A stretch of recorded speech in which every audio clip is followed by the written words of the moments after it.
ito sa CCTV sa Manila East Road sa Mabitak, Laguna. Umaga ng August 29. Parang ordinaryong araw lang sa dinadaanan ng mga sasakyan. Pero ilang segundo lang, makikita ang isang humaharurot na bumubusinang 12-wheeler truck.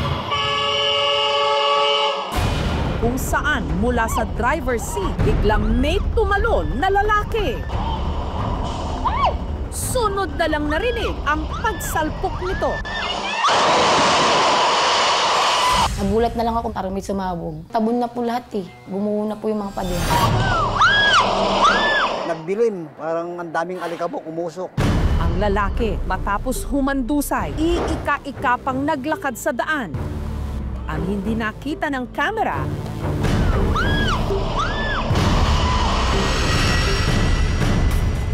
ang pagbangga ng truck sa isang tindahan. Grabe, saklat. Parang natin na. Nandun nga sila sa ilalim. Kung saan may isang 60 anyos na babae ang namatay. Mama. Para akong sinakluban ng langit at lupa. Hindi ko pusok at akalain na mangyayari yon. Ano ba ang punot dulo ng trahedyang ito?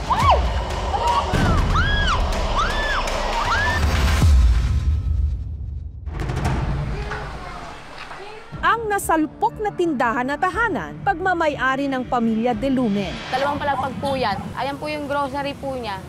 6 na araw matapos ang aksidente, nakakalat pa rin sa paligid ang mga tumilapong palinda ni Jocelyn. Sa lakas ng impact, ang dingding ng tindahan halos mapulbo. Ayan po yung mga tiles, nagiba po.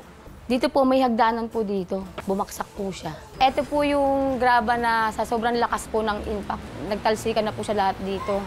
Habang ang sumalpok na truck hanggang ngayon, hindi pa rin natatanggal. Pag tinanggal mo yung truck, posibleng bumagsak na yung bahay. Pinangarap po namin na magkaroon ng ganong kalaking bahay. Magadugot pawis ng mga gulang ko. Biglang gumuho na lang. Nawala ng parang bula. Abala raw si Jocelyn sa kanyang tindahan umaga nung nangyari ang aksidente. Naliligo po kami ng anak ko sa taas. Dapat kasi papasok siya. Nagulat na lang ako, may sumalpok. Parang may sumabog.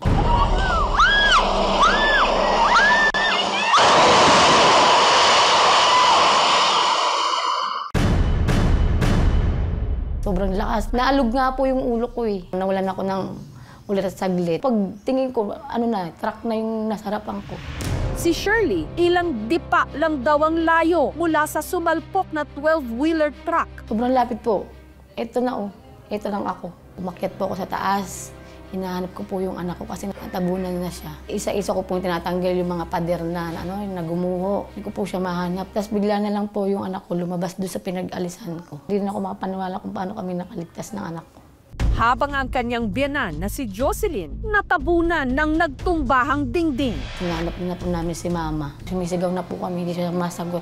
Makalipas ang ilang minutong paghahanap, Nakita daw po yung kamay kasi natabunan po si Mama. ang walang malay noong si Jocelyn, maingat nilang iniahon. Hindi ko na siya makilala. Kulay na siya, brown. Marami po siyang tama. May tama po siya sa balikat, o sa dibdib, sa paa. Hindi ko na po talaga siya kayang tingnan. Pero bago pa siya maisugod sa ospital, si Jocelyn idineklarang dead on the spot. Mama. Wala po akong tigil, dasal ng dasal. Na sana po di totoo, sana nagkamali lang po. Sana panaginip lang po. Masakit po.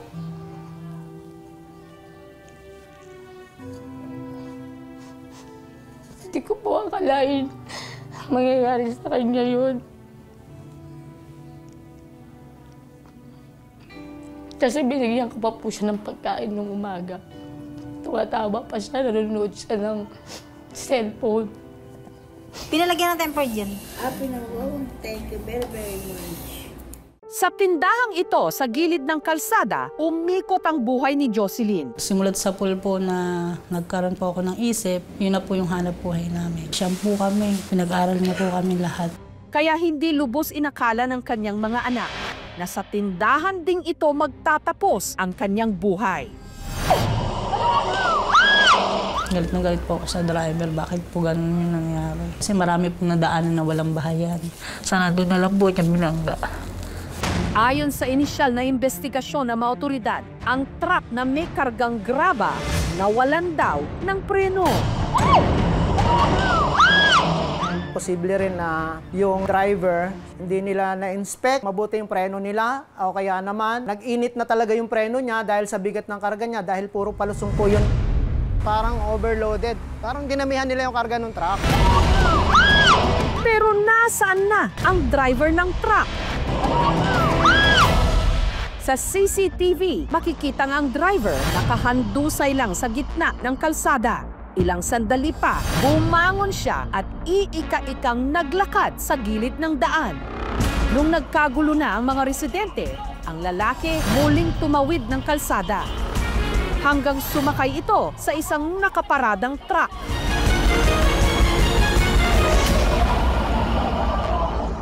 Makikita po natin sa CCTV nito, yan po yung truck na sinakyan po ng driver. Hindi ko pa alam kung same company, pero base din dun sa CCTV, magkasunod lang sila eh. Possible na magkasama sila. Isa lang yung pinagdadalahan nila ng kanilang mga kargamento. Ngayon po ay still at large pa rin yung tao, bagamat meron na po kaming kompletong detalye. Yung driver po, ibinaban niya sa PAMI para voluntary surrender sa police station. Samantala, nakikipag-areglo na raw kina Princess ang kumpanya na nagme-may-ari ng truck. Kahit isang tuka lang po kami. Pag po kami nagsampa ng kaso, mas mamumroblema po kami. Magsasampo po kami ng kaso. Kung di po nila matupad po yung pinag-usapan na ipapagawa nila po yung bahay, ibabalik yung mga negosyo. Kasong reckless imprudence resulting homicide, slight physical injury, sa damage to property, yun po ang kanyang kakaharapin po na kaso. Sa company naman po, pwede silang makasuhan ng civil case po doon kapag hindi po sila nakatupad doon sa napagkasunduan po nila. Sinubukan ng aming team na hinga ng panig ang kumpanyang nagmamay-ari ng truck. Tumanggi silang magbigay ng pahayag. Sana po makipag-ugnayan po siya para kumbaga hindi masyado masakit sa amin na para wala siyang pakialam. Kasi yan naman po ay talagang accident-prone area dahil zigzag road po yan. Yung magmadali, yung magiging cause na pagkasila ng brake. Pag air brake, mawala yung air pressure, kaya wala na yung brake. Pag brake fluid, umiinit siya. So pag umiinit ang brake fluid, hindi na gumagana yung brake. Responsibilidad ng driver. Dahan-dahan yung takbo, bago sila bumiyahe, kailangan check ko ng brake, engine oil, manibela, and siyempre, kondisyon ng sarili nating katawan. If you are capable to drive, lalo na long distance. Samantala, nitong Biyernes, si Jocelyn inihatid na sa huling hantungan.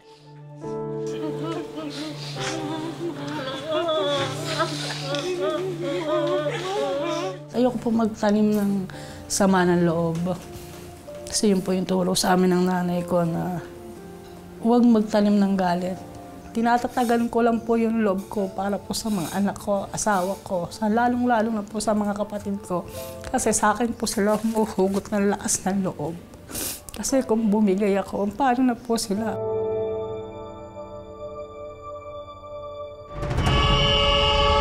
Isang iglap lang ang pagitan ng biyahe at trahedya.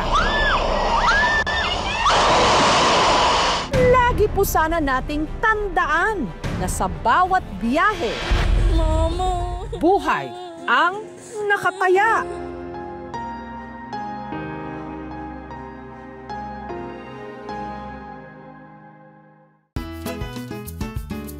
Ang puso, pulso at pusod daw ng isang bayan mararamdaman sa kanilang palengke.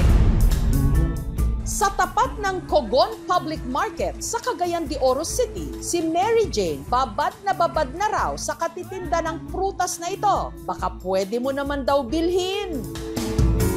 Chupa-chupa fruit, sir. Hoy, ano raw? Ang sarap ng chupa-chupa. Pag ninunguya ko yung chupa-chupa, creamy siya at saka malambot. First time ko po makatikim ng chupa-chupa. Kapag natikman, ayaw mong tigilan. Bago pa kayo maeskandalo, ang inilalako ni Mary Jane ang prutas na ito na pabilog at may makapal na tangkay, kulay brown ang balat at matingkat na kahel o dilaw naman ang laman. Ito raw ang sapote. Hindi nga lang kalasa at kakulay, nung kulay brown na parang tsokolate. Pero ang tawag daw dito ng nakararami rito, medyo bastos. Chupa-chupa fruit, sir. Bakit naman kasi ganon ang tawag nyo sa prutas na ito, Mary Jane? Ang kahulugan ng chupa fruit sa Bisaya, sip-sip.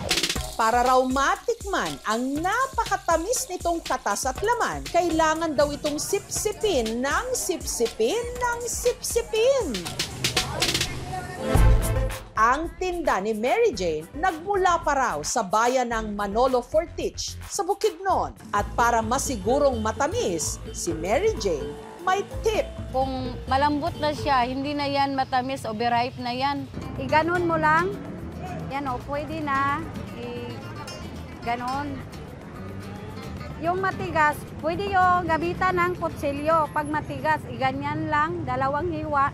Na ibebenta raw ito ng 120 pesos kada kilo. Hindi lang daw masarap, masustansya rin. Parang mangga at saka papaya. Mawala ang mga mga sakit namin. Ang chupa-chupa ay mayaman sa fiber at ito rin ay nagtataglay ng vitamin A at meron din siyang carotene, orange pigment siya na nagtataglay ng antioxidant. Tuwing tabo o market day naman ng bayan ng Calape sa Bohol, dagsa ang mga mamimili sa sulok na ito ng kanilang pamilihang bayan para makabili ng isang klase ng merienda na dito lang daw matitikman. Saging na iprinito sa pulang asukal, bersyon nila ng banana Q. Hindi kasi ito tinutuhog sa barbecue stick, kundi hiniwa-hiwa ng manipis. At ibinibenta na parang pamaypay o kwintas. Ang tawag nila rito, tinunlog. Salamat. Iisa na lang daw ang gumagawa at nagbibenta nito sa buong Calape. Si Indang. Noon po ma'am, marami nang gumagawa nitong tinunglob. Hindi man sila nakapatuloy kasi mahirap to eh. Ang gamit ni Indang na saging sa pagluluto nito, hindi saba, kundi yung tinatawag nilang sarabya. Nindo to nga saging kay uga. Naiuban saging kay malagkit man. Tubigo nun ba? Hiniwa ito ng manipis. Para pantay ang gayat, gumagamit si Indang ng slicer. Nag-utro ko og kuan, kutsilyo man ta to. Manang nangita mo kog dali ra ba? Maning slicer akong gamit. Itinusok sa stick na galing sa puno ng buli o palm tree. Matibay. Matibay talaga to. Katuwang ni Indang sa paggawa ng tinunlog ang kanyang mister. Pagkatapos, pinagsama-sama para makabuo ng korteng pamaypay. Kayo nga nila, lain magtanawon. Manang ipurmag pamaypay. Isinalansan niyang mga ito gamit ang steel matting screen. Kapatid ko naggama ni. Sa isang lagayan, naghalo naman siya ng tubig at pulang asukal. Ilalagay ko sa kaldero. Sunod na pinakuluan ang mixture. Pagkakulo, sunod ng inilubog ang isinalansang mga saging. Mag-sticky na ang kuan, ang kamay.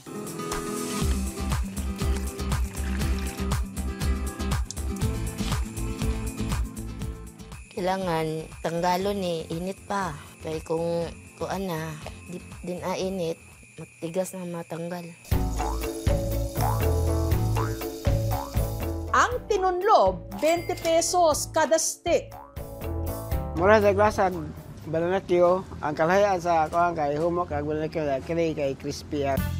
Si Indang, 3 dekada na raw nagluluto nito. Nung bata pa ako, nakatira po ako sa aking mga lolo at saka lola. Itong negosyo na to, galing pa to sa kanila. Balak ko po ipamana sa anak ko na babae.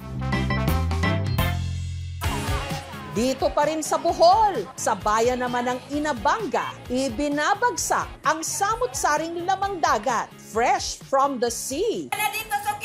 Pero sa dinami-rami raw ng mabibili rito, ito ang patok sa mga suki ni Emiliana. Pwede kasing pangmatagalang ulam o sausawan. Mga nakapalangganang bagoong na kung tawagin nila rito, ginamos. Ang ginamos ng mga tiga-Bohol, gawa raw sa isang klase ng dilis na kung tawagin, bulinaw. Kada Merkulis nga adlaw mo kumpra ko na 15 ka taro, 15 ka balde nga na. Ang mga ibinabagsak na supply ng bulinaw, iniimbak muna ni Emilia sa kanilang garahe. Siguro nga dili siya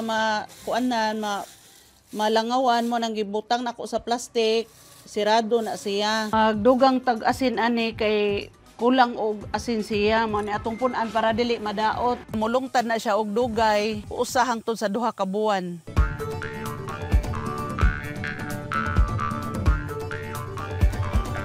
Ang benta niya sa bulinaw mula 20 hanggang 100 pesos. Mantika, bawang o ahos. Ang ginamos na bulinaw, masarap daw igisa. Ilonod ang ang ginamos. Halo-halo lang. Pag kinain mo po yung isda, wala po siyang tusok. Tsaka napakalambot din. Ang uban maingon nga ginamos o naara kanang baho. Sa akong panginabuhi, sa ginamos nga bulinaw, nakapahuman ko sa akong tulo ka mga anak og eskwela. 2 ka siman og 1 ka IT. Nandito, Suki! Nandito! Nalungkong! Sa ingay at kahit sa masangsang na amoy ng palengke, naroon ang sipag at hirap ng mga nagtitinda. Salamat! Sa kanilang mga kamay, nakasalalay ang iluluto ni nanay para sa mga pagkaing minana at ipinasa ng mga henerasyon. Dahil ang palengke ang puso at kusina ng bawat bayan.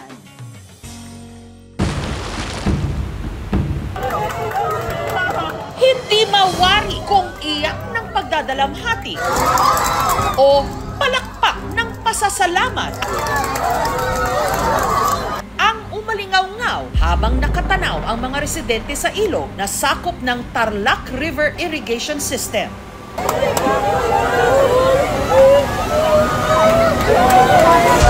Patuloy kasi ang isinasagawang rescue operation sa 2 batang nahulog matapos sila tila ipo-ipong hinigop sa butas ng irigasyon. Natrap sila sa tinatawag na irrigation cave. Ang problema, umuulan na kaya patuloy ang pagtaas pa ng tubig.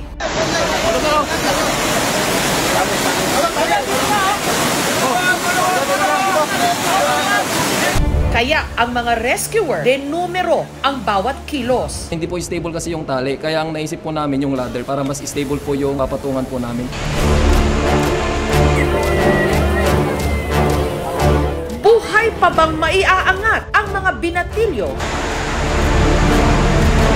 Kahit mahigit 24 oras na silang nasa ilalim ng yungib. Ito ang nasa 300 to 400 meters na haba ng Tarlac River Irrigation System o TRRIS sa Barangay Karangyan. Ginawa ito noon pang dekada 60 para suplayan ng tubig ang silangang bahagi ng Tarlac City. Meron po tayong 10 or 11 na butas na papasok po sa mga irrigation canals para po makapagpadala po tayo ng mga tubig sa ating mga lupang sakahan dito po sa Tarlac Province. Mag-aalas 2 ng hapon nitong Miyerkules nung nakatanggap ng ulat ang CDRRMO na may 2 binatilyong nahulog at natrap sa butas ng irigasyon. Ang mga nawawala sina Jansen at Kevin, kapwa 13 anyos. 8 bata raw ang tumawid noon sa sementadong bahagi ng irigasyon nung si Jansen nahulog sa butas. Sinubukan daw siyang tulungan ni Kevin. Pero kalaunan, pati si Kevin, natangay na rin ng tubig. Sinubukan sagipin nung isa naman din niyang kaibigan, pero nahulog din. Kaya ang mga otoridad, sanib puwersa sa pag-rescue sa kanila. Pero patuloy ang pagtaas ng tubig dahil sa pag-ulan. Kaya posibleng tumaas din ang tubig sa Yungib kung saan nahigop sina Jansen at Kevin. Nung una ma'am, natakot din po talaga kami kasi malakas po talaga yung agos dun sa butas. Yung butas, walang ganong magandang impormasyon kung gaano kalalim, kung gaano kalapad. Kung mapupuno ng tubig yung butas nung pinagulugan nila, walang nilalabasan, mamamatay yung mga bata. Hindi sila makakahinga. Ang balita tungkol kina Jansen at Kevin nakarating sa nanay ni Jansen na si Reinda. Maliligo daw po. Tapos habang naglalakad po siya, hindi po nila alam na may butas doon. Kasama ang nanay ni Kevin na si Cynthia, agad silang nagpunta sa tabing ilog para magbantay sa rescue operation. Sobrang bigat sa dibdib. Makita mo yung tubig, ganun kalakas, tapos alam mo nandun yung anak mo. Ang rescue operation, inabutan na ng dilim, pero ang mga binatilyo, hindi pa rin mailabas-labas. Yung mga tao doon, sabi nila, may ikot daw yung tubig doon sa may pinagbagsakan nila.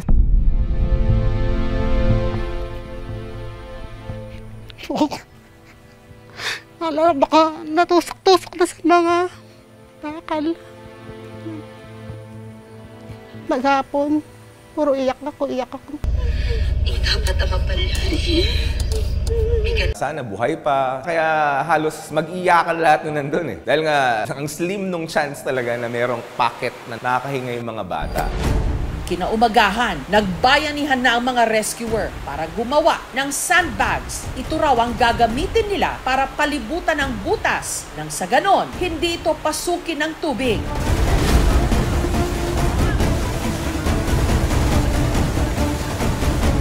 Noong mga sandaling yon, mahigit 12 oras nang nasa loob sina Jansen at Kevin. Hindi ko po alam kung buhay pa po yung anak ko doon. Kasi po doon po sa agos na yun talagang hindi na po siya mabubuhay doon. Hindi talaga ako makakain, hindi ako makatulog. Nakatingin lang kami doon sa tubig.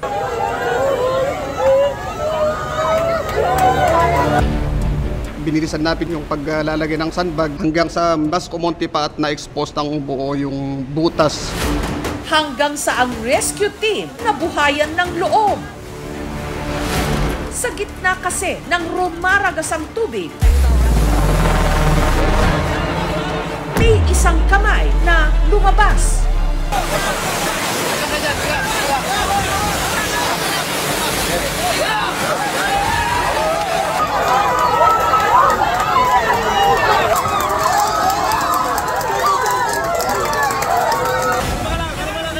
Ang biktima, dahan-dahang iniahon ng mga rescuer.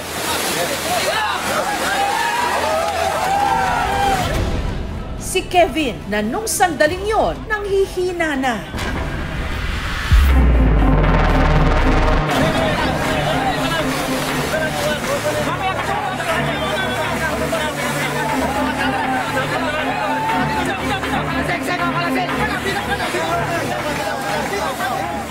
Hanggang si Kevin tuluyan ang nailabas sa butas.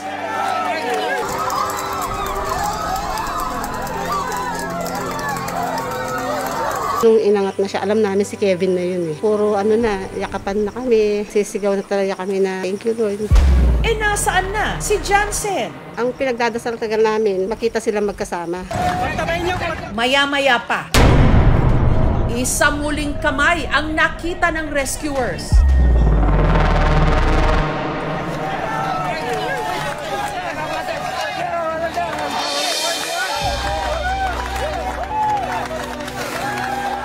Tabayin niyo muna sila.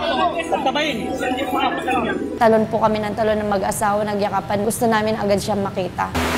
Isinugod sina Jansen at Kevin sa ospital.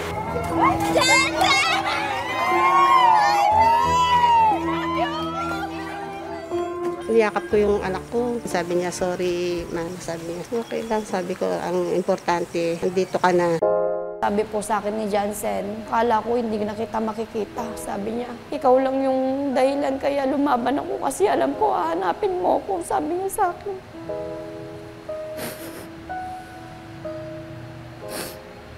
sina Jansen at Kevin. Parehong ngayong nagpapalakas pa sa ospital. Wala pa pong findings yung doktor, pero okay naman po sila, nakakakain na po. Meron lang po konting trauma kasi po kapag tulog siya, gigising po siya na parang naghahanap po siya ng pwede niyang hawakan. Sabi naman ng doktor, nakita naman daw yung MRI tsaka yung mga x-ray nila, okay naman. Lumalangoy daw siya sa loob. Kaso hindi daw niya kaya kasi merong part na malalim talaga. Parang kuweba daw sa loob. Hindi daw kasi niya makita, sobrang dilim. Meron daw parang breather na maliit lang. Saktong pag naupo daw sila pero nakayuko. Dun sa pinagupuan daw nila, ang tubig is hanggang bewang. Sa tuwing nakakaramdam daw sila ng ginaw, magyayakap daw sila, nakakuha sila ng tali. Kasi may hinila silang lubid eh. Yun na pala yung mga rescue kasi na-sandbag na nila yung area. Utang daw nila ang kanilang buhay sa mga nagkapit bisig para sila'y sagipin.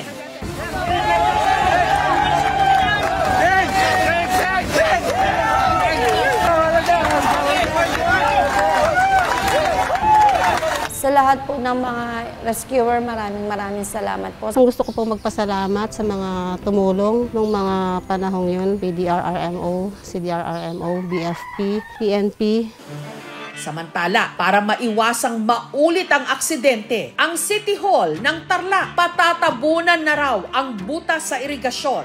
Tuwing tag-ulan talaga, ang mga ilog namin tumataas yan. So pinahalahanan po natin yung publiko na palaging maging maingat.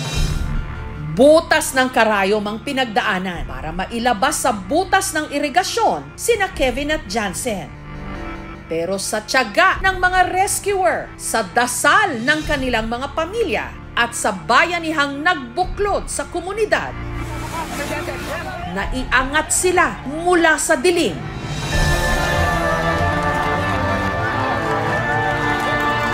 Patunay na gaano man kalalim ang pagkakalubog, may pag-asa pa rin makaahon.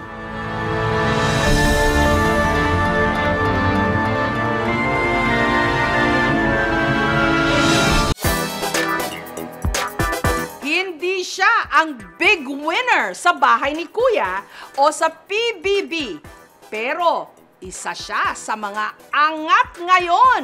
Kilalanin po natin si Will Ashley.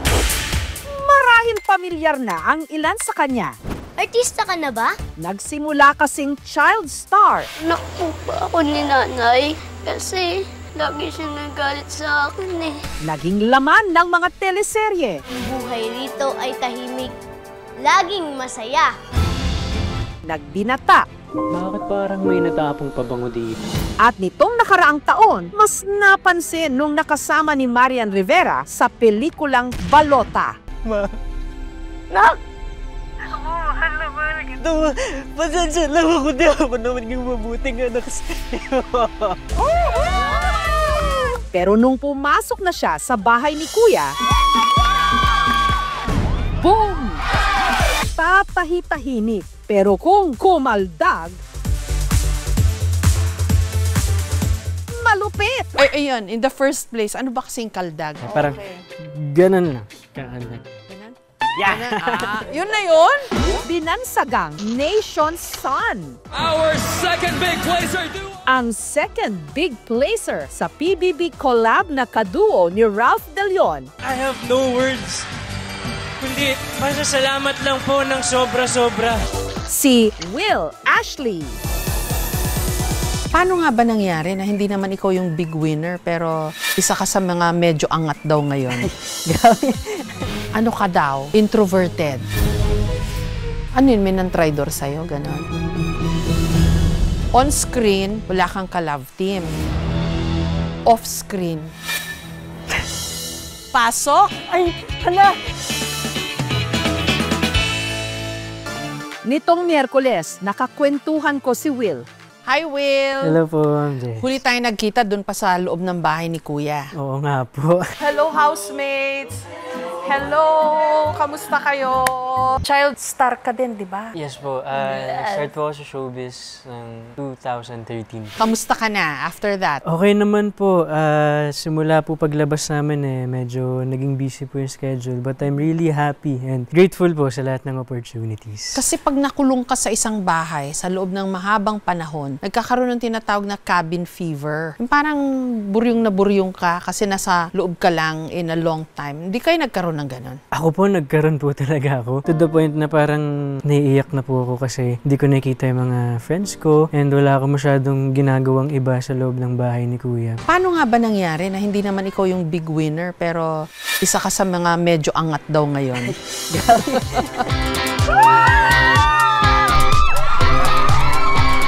Blessing po talaga ni Lord yung mga nangyari po sa buhay ko pagkatapos ng PBB. Sobrang grateful po ako sa kinalabasan, yung mga opportunities po na pumapasok. Grabe, nawiwindang na lang po talaga. Anong magic ni Will Ashley? To be honest po, wala naman po talaga akong pinlanong gawin sa loob ng bahay ni Kuya. Ang pinangako ko lang po talaga sa sarili ko ng mga oras na yun at bago ko pumasok sa bahay, magpakatotoo lang po ako sa sarili ko. Feeling ko po kasi yung pagiging authentic at pagiging ikaw talaga, magugustuhan din po ng mga tao. Ano yung X-factor mo? Nakakatuwa po kasi yung mga tao nagsisimula na po na makita nila yung talents, yung mga kaya ko pong gawin. Of course, pag-arte, pagsayaw, pagkanta. Magaling ka nga umarte. Napanood kita sa balota eh. Salamat po. Baba! Pwede naman tayo mag-usap. Baba! Oo, mag-usap tayo sa baba. Baba! Saan ba nanggagaling yun? Siguro po, Ma'am Jess, nahasa na lang din po ako sa dami kong experiences sa industriya po na ito. Being here po sa showbiz for 11 years, ang dami ko na pong natutunan, ang dami ko na rin pong naka-work na directors na talagang ginawa ko po yung best ko para may sa puso po yung bawat learnings na nakukuha ko sa kanila. September 17, 2002, ipinanganak si Will, solong anak ng kanyang Mami Mindy at Daddy Wilfredo. Bakit Will Ashley ang pangalan mo? Yun ba talaga pangalan mo? Opo. Yung Will po kasi sa dad ko, Wilfredo po siya. And yung Ashley naman po, nakikikwento niya sa akin na parang gusto nga daw po niya ng babaeng anak. Tapos meron po siyang doll na ang pangalan ay Ashley. Kalain mo yun? Opo. Ang daming bansag sa'yo. Merong Nation Sun, Kaldag King. Kasi sa loob po ng bahay, napapadalas din po yung pagkaldag ko. Kaya yun po yung nakita ng mga tao. Bilang ikaw daw si Kaldag King.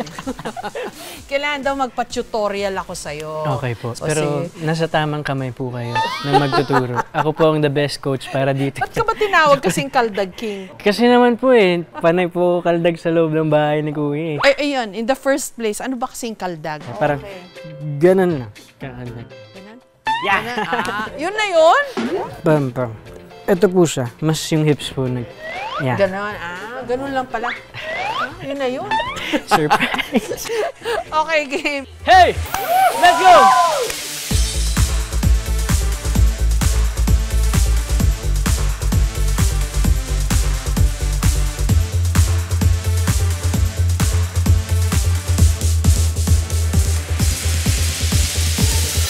Yeah! Meron. Yung Nation Sun nga po, bilang mama's boy, lagi ko pong hinahanap sa loob ng bahay na talagang iniiyakan ko po dun sa bahay ni Kuya.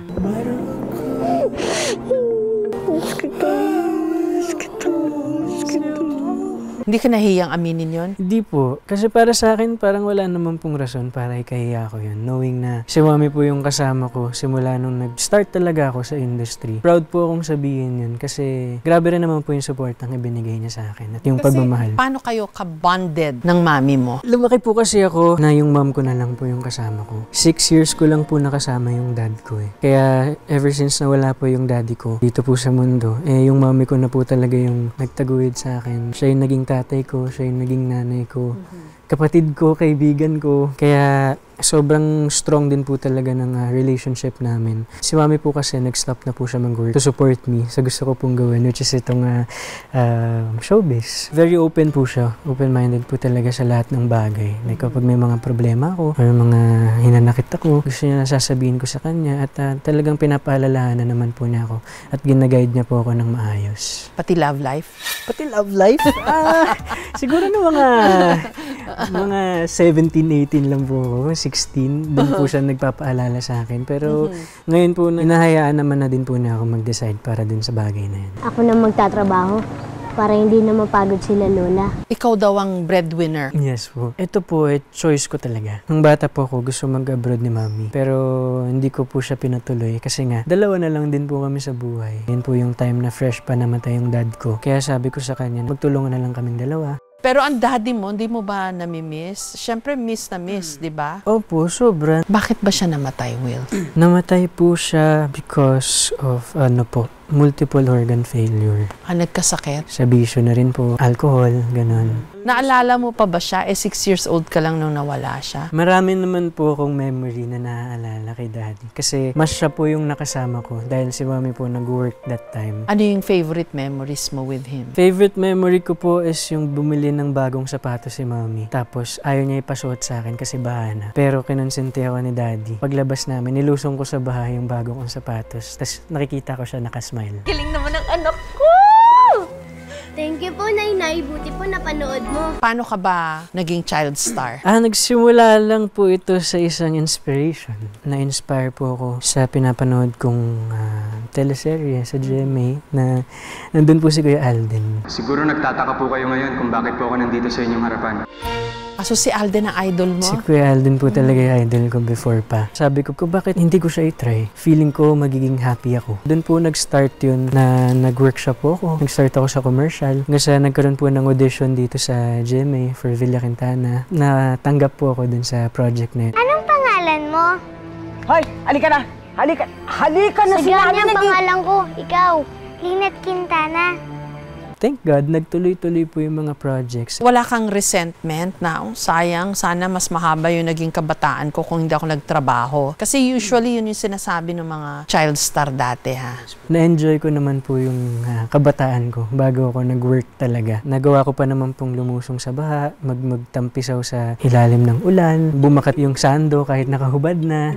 Kaya masasabi kong na-enjoy ko pa rin naman po yung childhood ko bago ako pumasok dito sa industry po na ito. Kaya wala po akong kahit anong regrets. Nabasa ko rin yun na, ano ka daw? Introverted.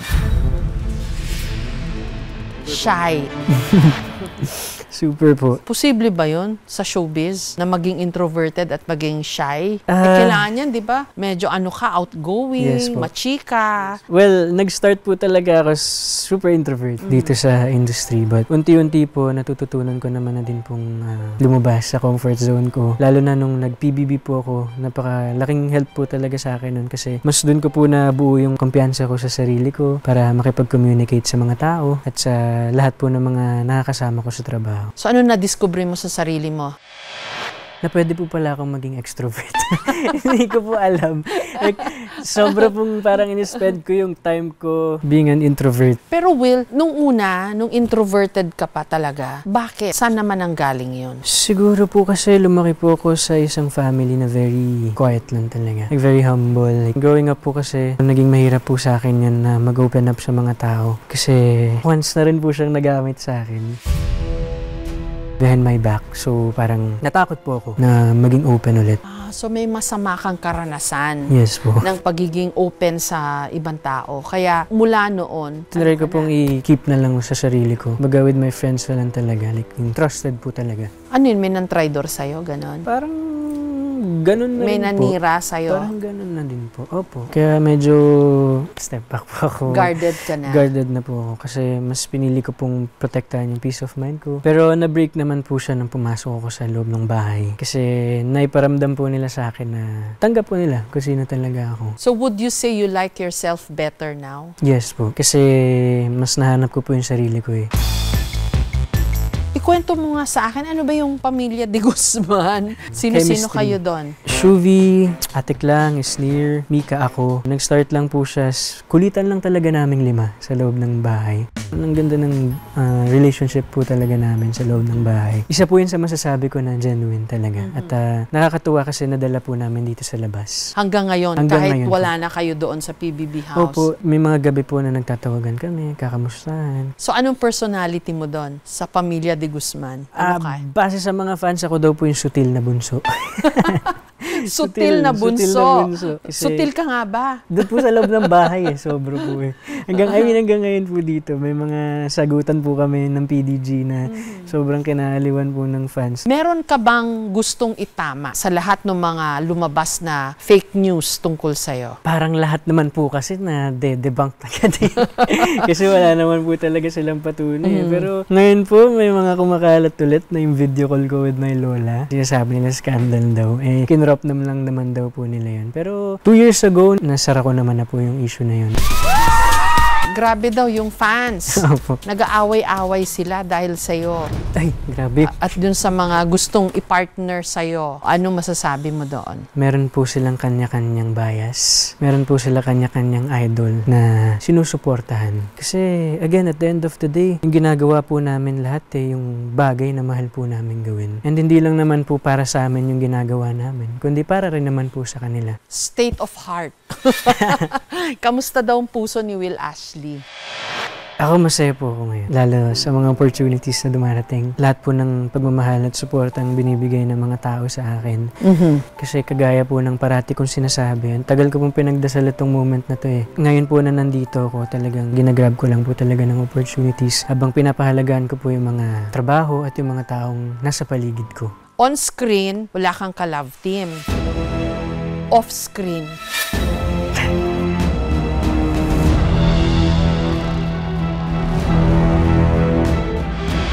ay, focus po muna ako sa work ngayon. Ayoko po muna kasi sabi ko nga po, sobrang busy po ng schedules eh. So parang wala rin pong time. Baka ako lang din po yung mahirapan. Pag artista ka na, di ka na pwede makipaglaro sa akin. Sa lahat ng mga ginampanan mo, ano yung pinakatumatak sa'yo? Siguro itong pinaka-recent po, yung balota. May wala po ba kayo? Sir, bakit to? Si Enzo. Kasi iba rin po naging impact niya sa akin eh. Parang mas doon ko po naipakita talaga yung love ko for acting. Nak! Mahal naman ito. Pasensya lang ako, di ako naman yung mabuting anak sa'yo. Kamusta ba makatrabaho si Marian Rivera? Super saya po. Si mama talaga, magbabantay na lang ng boto, naligo pa ng pabango. Siyempre. Girl Scout kaya ako, palaging handa. Hindi po niya ipapa-feel talaga na left out ka. Kakausapin ka niya before the scene, kung ano yung makakatulong sa inyo, susuportahan ka niya. Ano pa ba nakikita mo ngayon na gusto mong mangyari sa sarili mo, sa career mo? Mag-iwan po ng legacy sa industry. Gusto ko po na mas makilala po ako ng mga tao dahil sa talento ko. How old are you nga? Turning 23 po. 23 ka lang, ang dami mo ng learning sa buhay. Di ko pa naman po masasabi ng lahat talaga. Pero siguro sa experience na rin po, which I'm grateful na napagdaanan ko po talaga. Magbe-birthday ka na raw. Opo. Anong pangarap mo pa? Yung bahay for my mom. Batid ni Will na kung ano man ang tatahakin niyang landas, full support sa kanya ang mga fans. Gaya nina Shara, Jaisel, Micaela at Christian. Hanga kasi ako doon sa acting skills niya. Yung pagiging introvert niya na yun yung dahilan kung bakit naging fan ako. Kung saan daw ang ganap ni Will, susugod din sila. Will Ashley! Dala-dala ang kanilang mga pa-banner, pati na mascot. Paandar!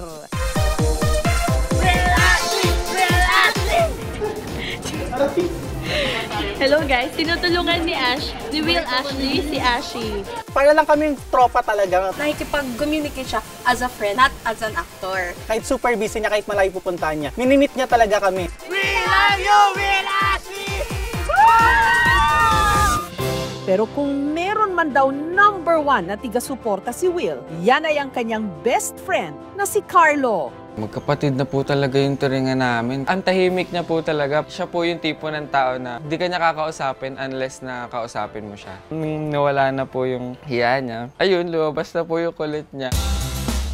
At dito po tayo sa dating nirenta nila Will. Every week, nandito po ako sa kanila. Dito po kami naglalaro nila Will madalas kapag nag-aaya po siya ng basketball.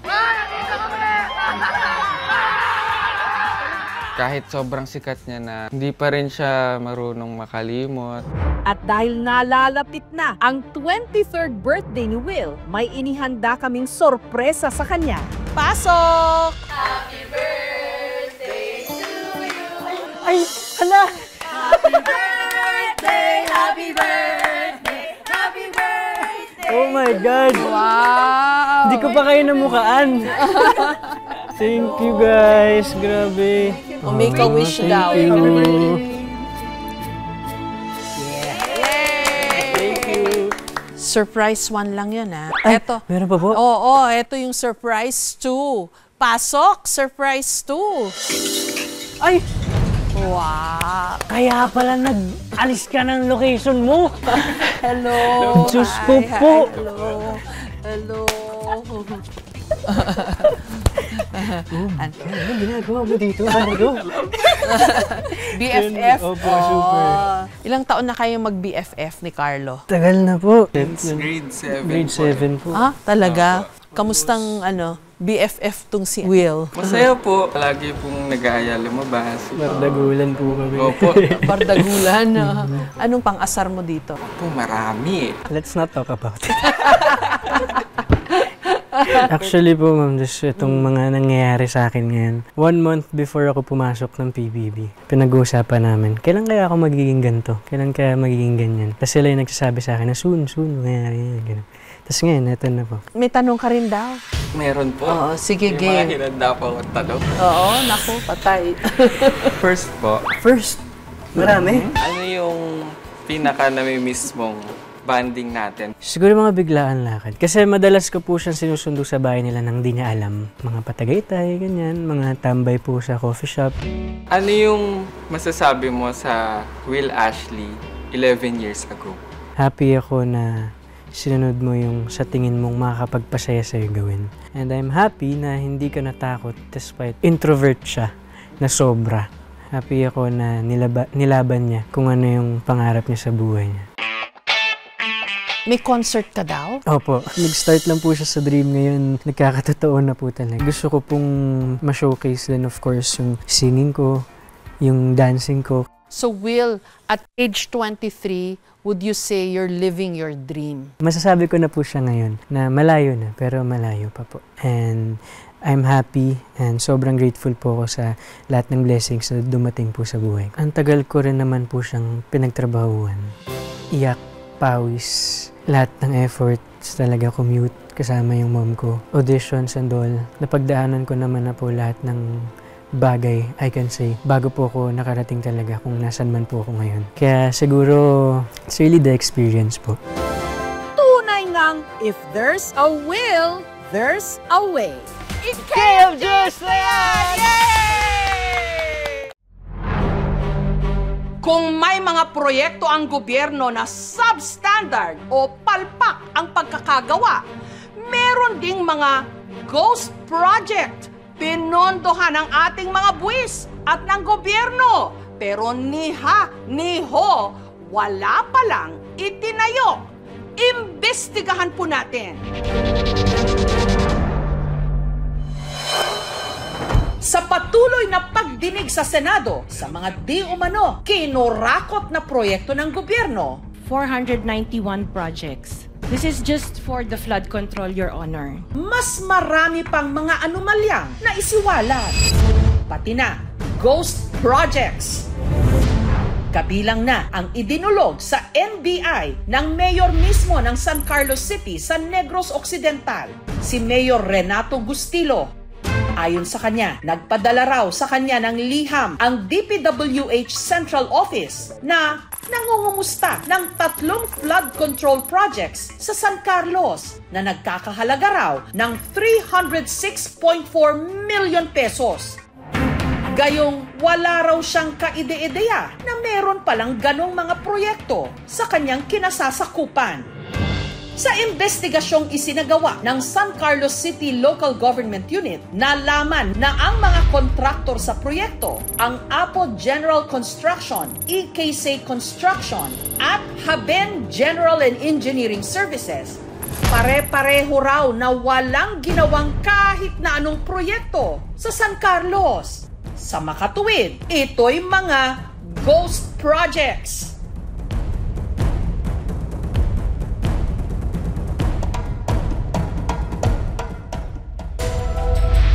Sa Butuan City naman, sa Mindanao, inulan ng reklamo ang kalsadang ito sa Barangay Dangkias. 1 buwan pa lang kasi nung ito'y natapos, gumuho na ang halos kalahati nito. Yung mga dumadaan, delikado. Hindi magkaganito kung hindi tinipid yung budget nila. Ang halaga ng proyekto, 6.8 million pesos. Na i-report na raw ito sa DPWH. Pati na ang kontraktor, ang ROIM, Builders and Construction Supply. Pero hindi pa raw nila masimulan ang pagsasaayos sa nasirang kalsada. Ang pondo kasi, ubos na. Kinuhanan namin ng panig ang DPWH Butuan Engineering District at ang ROIM Builders Construction. Hindi sila tumugon. May ilang proyekto naman daw na nung inireklamo, inaksyonan agad. Yun nga lang, kinu-question ng mga residente ang ginawang remedyo rito. Hindi na pantik na simento to eh. Mga sakaya lang to, di ba? Parang minamasikya. Ang bitak kasi sa dike, parang tinapalan lang ng epoxy. Nagtagal naman ang ating quick fix sa ating flood control. Epoxy yan, pare!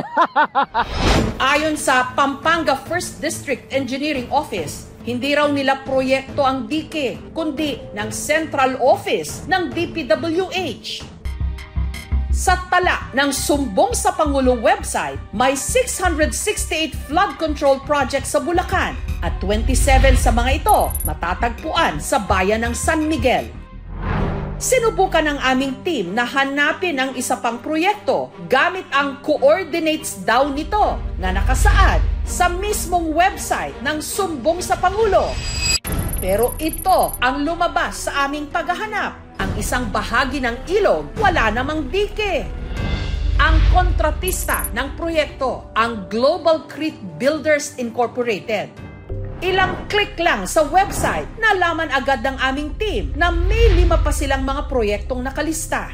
Ang may-ari ng Global Creek Builders Incorporated, ang mayor ng bayan ng Candaba sa Pampanga, si Rene Maglanque.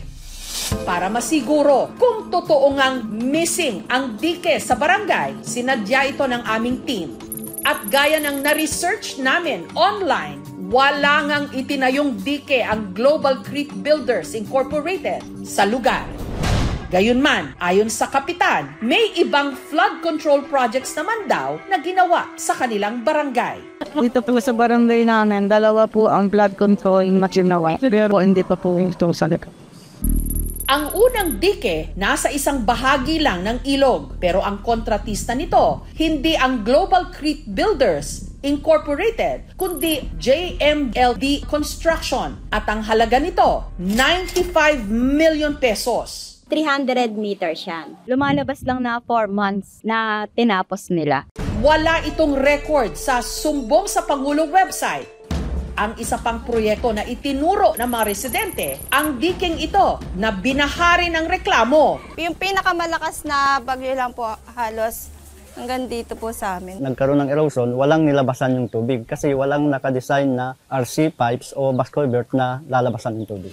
Wala rin itong record sa Sumbong sa Pangulo website. Pero ang gumawa raw nito, hindi pa rin ang Global Creek Builders Incorporated, kundi ang Edfrobon Construction Services Incorporated. Ang tanong ngayon, nasaan na ang flood control project na nakalista sa Sumbong sa Pangulo website na gawa di umano ng Global Creek Builders Incorporated? Isa nga ba itong ghost project? Ang missing dike, proyekto ni Bulacan 3rd District Representative Lorna Silverio. Sa aming pananaliksik, ayon sa lumang website ng Candaba LGU, si Congresswoman Silverio di umano family friend ni Candaba Mayor Maglanque na siya ring may-ari ng Global Creek Builders Incorporated na minsan na ring nadawit sa PDAF scandal taong 2014. Ito'y matapos mabanggit ni Janet Lim Napoles ang pangalan ni Mayor Maglanque sa kanyang sworn affidavit. hiningan namin siya ng pahayag tungkol sa nawawalang flood control project sa San Miguel, Bulacan. Ngunit hindi siya sumagot sa aming imbitasyon. Samantala, para maipaliwanag ang kulang at tingi-tinging flood control projects sa kahabaan ng ilog ng San Miguel, humarap sa aming team si Edgardo Pingol, District Engineer ng 3rd District ng Bulacan. 2023 nag-start yung project na yan. Yung coordinates na nakalagay doon ay during planning stage isinasubmit. Kaya ma'am, during implementation, nagkaroon po naman ng pagbabago sa location. Hindi naman normal yung patsi-patsi. Depende nga yun sa release ng pondo. Kaya nakakaiba-iba ang contractor niyan dahil binibid yan. Hindi excuse na inilipat. Dapat may feasibility study yan. Kung in-approve na yung proyekto at sinabing doon kailangan ilagay, kapabayaan ito ng DPWH. Dahil nga na bago di umano ang lokasyon ng flood control project, pinuntahan ng aming team ang bagong lokasyon nito sa Labne, sa bayan pa rin ng San Miguel. At doon, may nadatnan silang istruktura. Yun nga lang, may ilang bahagi na wala ng simento. The project is already completed also. Kaya lang nagkaroon siya ng konting damage dahil yung floodwater na nanggaling sa likod ay tinulak yung ating structure. Ginagawa niya ito dahil under pa siya ng warranty. Isa sa mga pinatawag sa Senado sa linggong ito at sinasabing kontraktor ng maraming government projects at may-ari ng St. Gerard Construction Corporation, si Sara Diskaya, na nito lang nakaraang eleksyon tumakbo sa pagka-mayor ng Pasig. It is common knowledge that you own 9 companies. Yes po. Hanggang ngayon, up to now, you own these 9 construction companies? Yes po.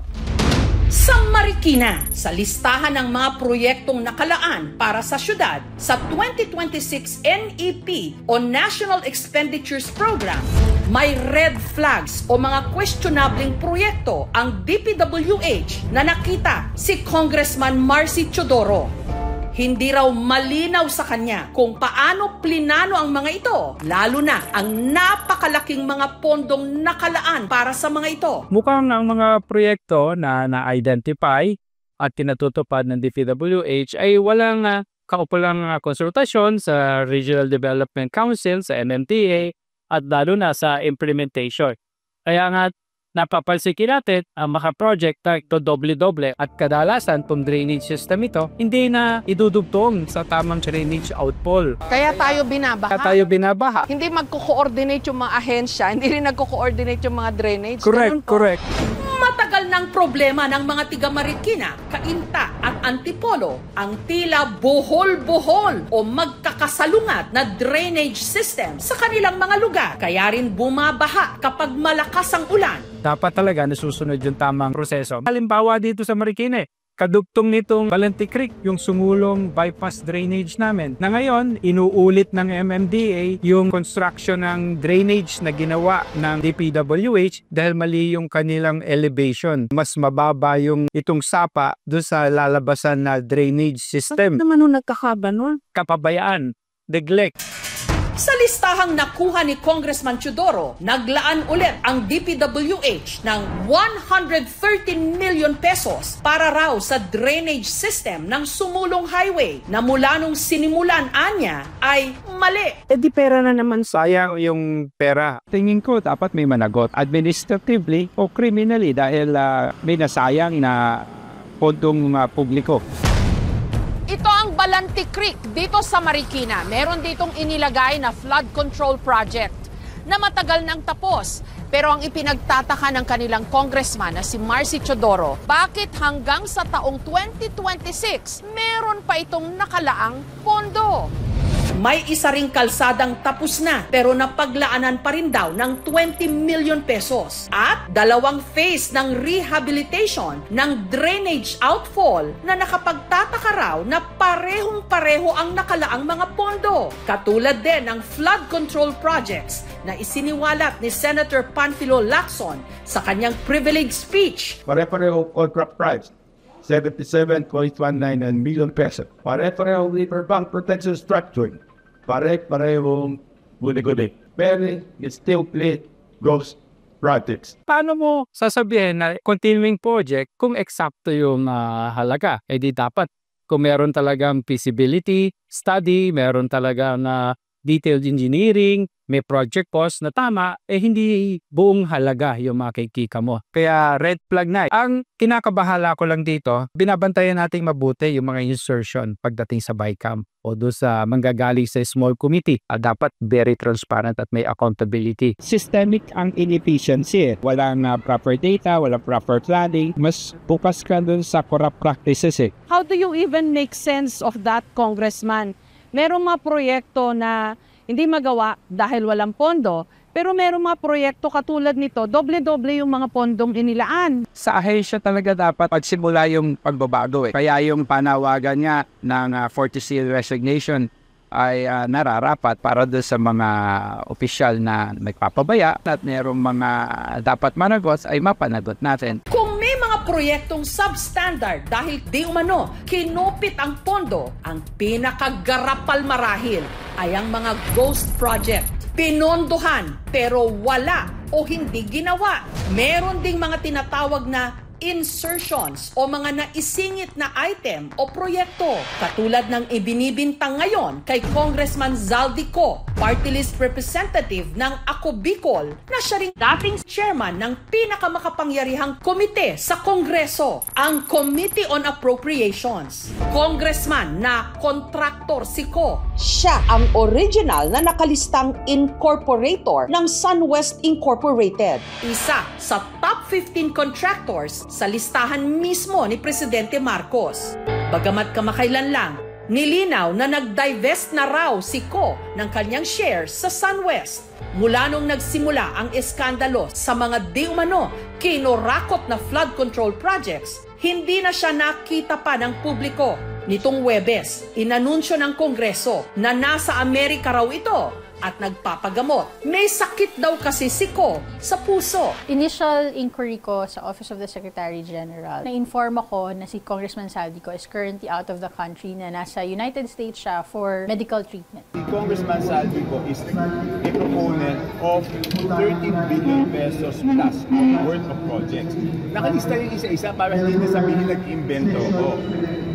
Ang point ko is, di ba dapat kung kaninong distrito yung project, siya yung nag-request, di ba?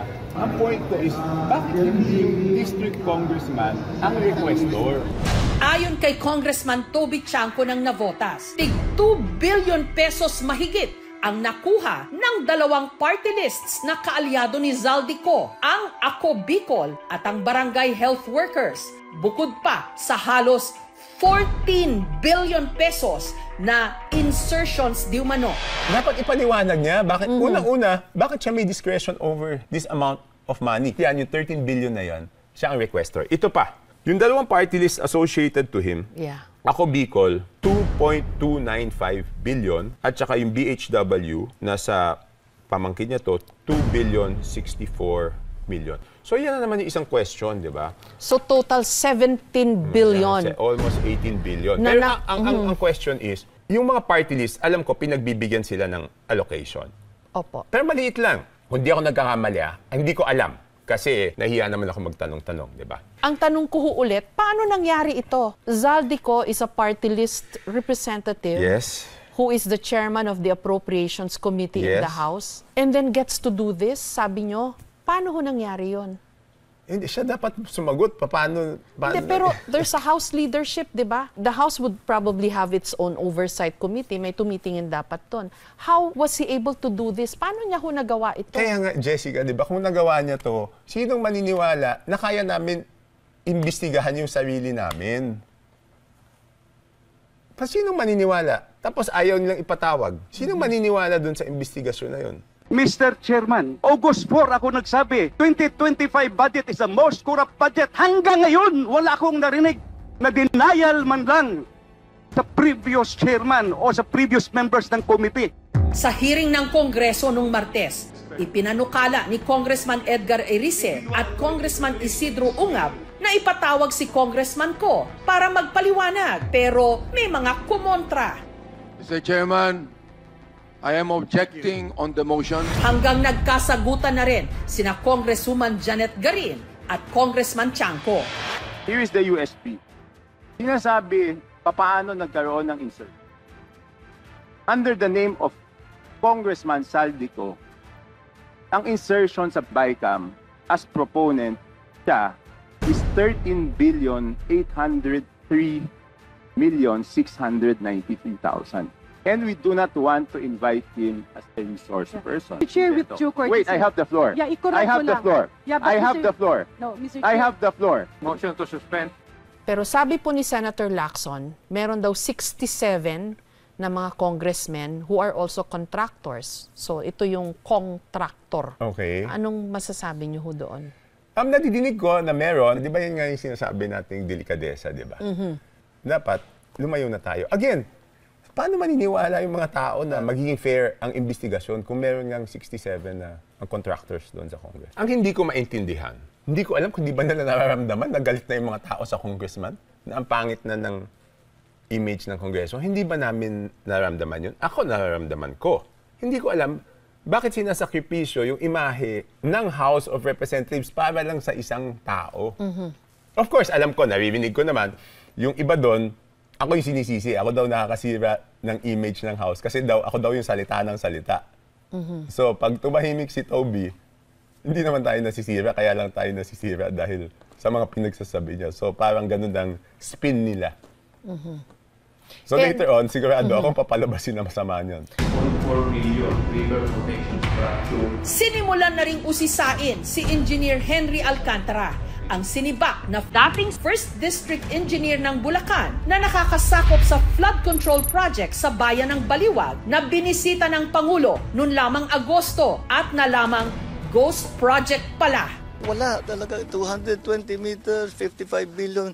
Completed ang record ng Public Works. Walang ginawa kahit isang araw hindi nagtrabaho. Wala. No, I'm not disappointed. I'm angry. So paano po nangyari yung ba't nabayaran po? Wala naman pong kahit na isa. Ghost nga po eh. There is a documents that's the basis of the accomplishment in the Public Works, and that is Statement of Work Accomplished, signed by the project engineer and the implementing section po. Pero hindi po ba dapat tinitingnan nyo muna? Your Honor, as I told you, napakarami pong papel na dumadaan po sa akin everyday. Engineer Alcantara, during the Senate hearing, you admitted that you're going to casinos, Mr. Chair? Yes, Your Honor. Ilang beses po kayo napunta sa casino, Mr. Engineer Alcantara? Kaya po nung pinagdito ko sa Senate, around 2 to 3 times a month. So, kasama niyo po sa district office or dun sa mga taga-DPWH din po ba ang kasama niyo? District office na po. Bawal ang government officials at empleyado na magsugal sa mga kasino. Ayon na rin sa alituntunin ng PAGCOR. Isa rin sa mga ginisa sa pagdinig si Lawrence Lubiano, presidente ng Centerways Construction and Development Incorporated. Isa rin sa top 15 contractors sa listahan ng Pangulo. Meron po ba kayong kamag-anak, asawa o kaya kapamilya na nasa gobyerno ngayon? Kapatid ko po, Your Honor. And what is his position in government? Mayor po ngayon sa isang bayan sa Sorsogon. Inamin ni Lubiano na malapit na kaibigan niya, si Senate President Cheese Escudero. Nag-donate pa raw siya sa kampanya nito noong 2022 elections. And more or less, magkano po daw ang inyong na-donate sa kampanya ni Senator Cheese? 30 million po. Hindi po galing sa company yon, galing po yun sa akin as a personal.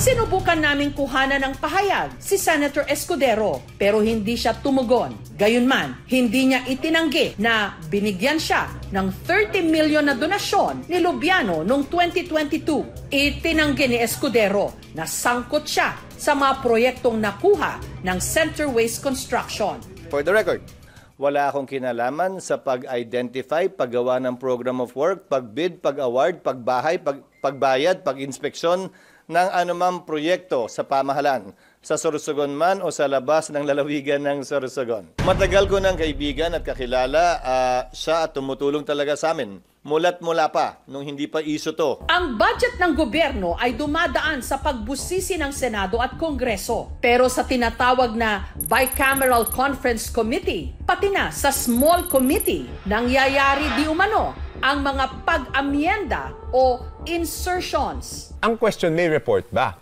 Ang makakasagot ulit noon, si Congressman Saldico. Miniting ba talaga yung Small Committee o siya lang ang nag-decide mag-isa? So siya na lang magsabi kung anong ginawa niya. So, paano ho nangyayari to? Kayo yung tagagawa ng batas. I mean, the standard that, people look up to kayo. Kasi kayo yung leader kasama kayo sa mga leader ng Pilipinas. And yet, may mga nangyayaring ganyan. How can it happen? Yeah, how do you look at it? Bakit po nangyayari lahat ng ito? Because mahirap tumutol eh. Pag tumutol ka, pinutol yung pondo, anong haharap mo sa mga constituents mo? So, ibig sabihin, tatahimik na lang sila. After yesterday, ang dami, pagpupunta akong CR, boss, tama yan, tuloy mo yan. Kaya lang, pasensya na, hindi kami makasalita dito. Maiipit kami. So yun ang reason bakit they will just look the other way. Ayon kay Chanco, ang small committee ay binubuo ng 4 lang na tao at posible rin daw na dito nagkakaroon ng insertions o singit o mga isinuksok. Ang tawag niya rito, budget maneuvers. Kaya raw nagkakaroon ng malalaking pondo ang ilang distrito kahit pa yung mga hindi naman humingi. Sa pagkukwento pa ni Congressman Chanco, meron daw maliit na grupo o samahan sa Kongreso na siya talagang may control sa pondo at sa grupong ito di umano napabilang si Congressman Ko. Matatanda ang question din dati ni Chanco ang tinawag na 777 scheme na sa tingin niya ay parang PDAF o Priority Development Assistance Fund, uri ng pork barrel na matagal nang sinabi ng Supreme Court na illegal. Interview ako. Okay, nung after the SONA. Tinanong sa akin kung totoo ba na may 777 kapag sumama ka doon sa bagong Pilipinas Serbisyo Fair. Ni Speaker Romualdez. Yes. Okay. Sinabi ko, alam nga magsinungaling ako na wala, di ba? Meron naman talaga. Yung 777, hindi cash yun. Okay. Yun ay tupad na 7 million worth, AX or AKAP 7 million worth, at guarantee letter 7 million worth. Yun yung kinonfirm ko na meron talaga. Bakit may ganon? Siguro para madaming sumama doon sa bagong Pilipinas Serbisyo Fair. Isn't that patronage politics? It is. Yes, it is. Pero, congressman ka, sasama ka, mabibiyayaan yung mga distrito mo. Sasama ka. Ang misis ni Congressman Chanco ay pinsan ni Pangulong Marcos at pati ni Speaker Romualdez. Maybe 40 years na kami magkaibigan ni Martin. Kaya hindi rin masaya to eh. Ano status nyo ngayon? Hindi na kami nag-uusap. Pero kailangan ko mamili between my friendship with him and the legacy of the President. So hindi rin madali di ba? 2 araw ang nakalipas matapos ang interview ko kay Congressman Chanco. Nitong Biyernes, September 5, inakusahan siya ng kaalyado ni Congressman Ko na si Party List Representative Alfredo Garbin Jr. na meron daw insertion si Chanco na 529 million pesos. Bakit si Congressman Chanco hindi niya imbestigahan yung kasarili niyang lugar na kung saan yung mga nababanggit ng ating presidente na involved mismo doon sa mga ghost project, doon mismo nagkukontrata din award bidders doon sa kanyang Nabotas district. Sinagot ni Chanco, si Garbin, wag daw nitong ilihis ang issue at hindi raw insertion ang hiningi niyang 529 million pesos na additional na pondo mula sa Bicameral Committee para sa kanyang distrito sa Navotas na bahain o flood-prone. Ang nakapagtataka raw ay kung paanong nakapag-insert o nakapagsingit ang kaalyado ni Garbin na si Ko ng halos 14 billion pesos para sa iba't ibang mga distrito at tig 2 billion pesos mahigit sa dalawang party list, ang Ako Bicol na kinabibilangan ni Ko at ni Garbin at ang barangay health workers na kinakatawan naman ng pamangkin ni Ko. Wala ako kahit isang graft case. And that is despite the fact na lumalaban ako o hindi ko naging kakampi yung mga presidente. Pwede lang check-in sa archives ng Kongreso, 2012 budget, 2014 budget, at 2015 budget. Question ko na yan. Okay? Tapos noon, admittedly, surrender na ako. Wala na akong magagawa dito dahil ma-outvote lang ako. Napagod din kayo? Hindi lang napagod. Alam kong walang mangyayari. Ngayon, nabuhayan lang ako ng loob at nagkaroon lang ako ng pag-asa pagkatapos ng SONA ng Pangulo na sinabi niya na dapat magkaroon ng budget reform. Bakit yung 2025 ang lagi mong binabalikan? Kasi di ba lahat ng tao, ang description nila doon, pinakabulok, pinakapangit. May way out ba tayo? Yes. Paano? Talagang dapat yung independent commission, sila na mag-imbestiga. Hindi talaga namin ma-imbestigahan sarili namin. Gagamitin lang yan to divert, gagamitin yan para sirain yung mga kalaban. Yeah. Gagamitin lang yan para i-cover up yung totoong mga may kasalanan. Para i-stifle din yung mga katulad nyo? Yes. Pero hindi madali because alam mo, ang responsibilidad ko, hindi lang naman sa Kongreso eh. And ang problema dito, nababawasan yung oras ko sa distrito eh. Di ba, instead of spending time sa distrito, siyempre nababawasan yung oras and effort ko doon. So, Congressman, paano, baka meron pa ho kayong gustong sabihin para sa mga gustong maintindihan pa itong nangyayari? Sa mga tao, wala. Sa mga kasamahan ko sa Congress, ilabas na natin yung katotohanan. Sa nakalipas na 2 linggo, ang natumbok ng investigasyon sa mga proyektong di umano'y kinurakot, mga kontraktor at ang DPWH. Sa linggong ito, napunta na ang bola sa Kongreso na siya naman talagang may kontrol sa national budget o sa kaban ng bayan.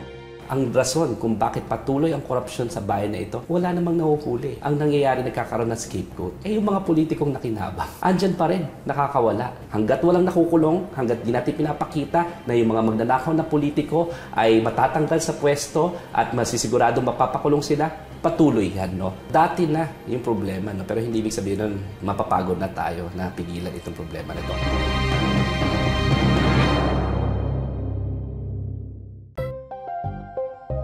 Akala nila, naligaw lang ng eskwela o classroom si Shahara. Ang kanya kasing height, 3 feet 4 inches lang. Pero, first year college na? Sa lahat ng freshmen ng Cotabato Foundation College of Science and Technology Pikit Extension sa Malidegaw sa Special Geographic Area ng BARM o ng Bangsamoro Autonomous Region in Muslim Mindanao, siya raw ang pinaka-stand out. Ang new face kasi sa campus, napaka-baby face. Cute daw po ako. Agaw pansin din ang kanyang height na 3 feet at 4 inches lang, sing tangkad ng isang 6 na taong gulang na bata. Napaka-cute as in. Pero paglilinaw niya, hindi raw siya rito saling ket-ket o saling pusa lang. Hindi rin siya nawawalang bunsong kapatid ng sinumang estudyante dahil siya'y officially enrolled. Nito po yung pangalan ko. Nakapasa po ko sa scholarship ng AHME para sa mga college freshmen po. At huwag raw siyang iismulin. Kaya niya raw kasing makipagsabayan sa ibang mga estudyante na doble-doble pa sa kanya ang laki. Madali siyang matuto, madali siyang turuan, madali siyang makakatch up ng lahat ng tinuturo sa kanya. Ang small but terrible na freshie, totoo nga bang isang child genius, kaya accelerated? Ang liit lang po niya pero ang galing po niya sa computer. Siya ang first year IT o Information Technology student na si Shahara. Dahil sa kanyang height, sanay na raw siyang pagtinginan at panggigilan ng kanyang mga kaklase, pati na ng kanyang mga guro. Sa first meet-up, nagpapakilala kami. Tinawag ko siya. Asan si Shahara Bandila? Ma'am! Hanap ako ng hanap kung saan siya. Sabi nila, ma'am, andito siya. Pero hindi ko siya makita. Binigyan nila ng space para makita. So sabi ko, ikaw pala. Akala ko, anak ng kaklase niya. Minsan po kinukurot yung pisngi ko. Nagpapapicture po sila. At dahil 18 kilos lang ang kanyang timbang, ang baby face, madalas din daw, bini-baby.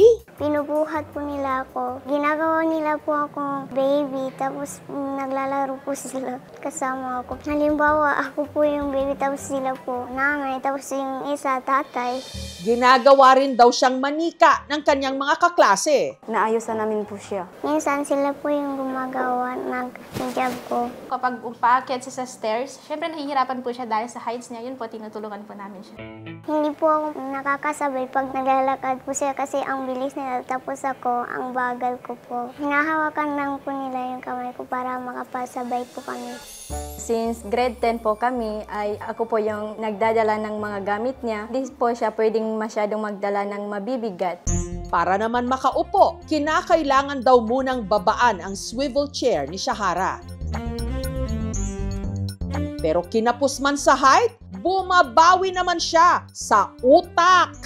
Since elementary pa lang siya, madali na po siya. Nung senior high po ako, pag-graduate namin, nakakuha din naman po ako ng with honor. Spell the word apple. Si Shahara, panganay sa 4 na magkakapatid. Kapag po kasi may mga assignments, hindi po sila alam, sa akin po sila pupunta. Siya yung pinakamatanda doon na, pero siya rin yung pinakamalit na gamit. Sa mga pamilya ng pambatang damit, doon ko po nakukuha yung mga damit ko po. Pero si Shahara may gustong linawin. Ilang taon ka na? 7? 8? 9? Hindi po, ate. Ang kanyang pamilya may hinala. Yun ang dahilan na nagaganin siya tayo sa kapanganak sa kanina. Ano ang totoong kondisyon ni Shahara? Susukatin natin yan sa aming pagbabalik. Sana po magamot po ako. Sa Malidegaw, sa SGA Barm sa Mindanao, namumukod tangi si Shahara. Ang kanya kasing height, 3 feet at 4 inches lang. Sintangkad ng isang 6 na taong gulang na bata. Pero pinatunayan niyang siya'y small but terrible. Since elementary pa lang siya, madali na po siya. Pero hindi raw siya accelerated dahil nasa hustong gulang na siya. Si Shahara kasi, 18 anyos na pala. Ito po yung birth certificate ko. Pinapakita po dito na May 6, 2007 po ako pinanganak. Natutulala po sila kapag nalalaman nila na hindi ako 5 years old, na 18 na po ako. Kung dalaga na pala si Shahara, bakit mukha pa rin siyang bata? Ang hinala ni Sorab at Rama. Ang kondisyon ni Shahara may kinalaman daw sa nangyari nung siya'y ipinanganak. Unang lumabas yung kaliwang paa niya. Di na kaya nung manghihilot, mapalabas yung batas. Pagpasok ko namin doon sa ospital, nakita ko na yung paa niya na parang ganyan nakaitim. Alas 5, nakalabas na siya. Nangitim na siya. Kaya ginabumbahan pa nila. Mahirap yung paghinga niya.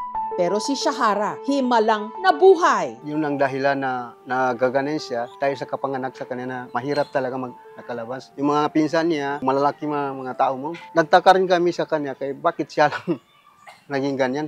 Maliban sa kanyang height, si Shahara, sakitin din daw. Pag nagbitbit po ako ng mabibigat na gamit, pagkagabi po sumasakit, pati po yung ulo ko. Hindi pa po ako dinadalaw. Pero dahil kapos, hindi pa raw nila makumpirma ang totoong kondisyon niya. Masakit din pero wala tayong magawa. Gusto ko po talaga malaman kung ano pong dahilan. Bakit hindi po ako tumatangkad. Deptan pa daw.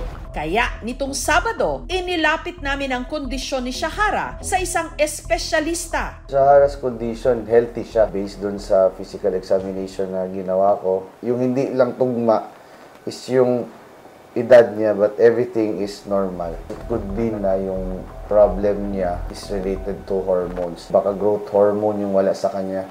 Parte ng utak po natin na nagbibigay ng growth hormone, katabi po niya yung parte din ng utak natin na nagbibigay ng sex hormones natin, yung FSH, LH, na nag-uutos sa utak sa buong katawan natin na magdalaga na. So kung kulang yun, hindi din talaga siya magdadalaga. May karagdagan laboratorio na kailangan gawin pag-examination ng dugo niya. Kailangan natin i-determine ang edad ng buto niya. Bigyan siya ng growth hormone replacement. Pagdasal natin, makakahabol siya sa tangkad. Yung birth history niya, baka nagkaroon ng konting problema doon sa panganganak niya na naapektuhan po yung utak niya. Ngunit, achiever po siya sa school. Mukhang hindi naman napakalaki ang naging pinsala sa utak. Siyempre po, malungkot. Hindi naman po nawawala ng pag-asa. Sana po magamot po ako. Maliit man sa paningin ng iba, gahigante ang tapang at pangarap ni Shahara. Patunay na walang maliit na pangarap, basta't malaki at matibay ang loob.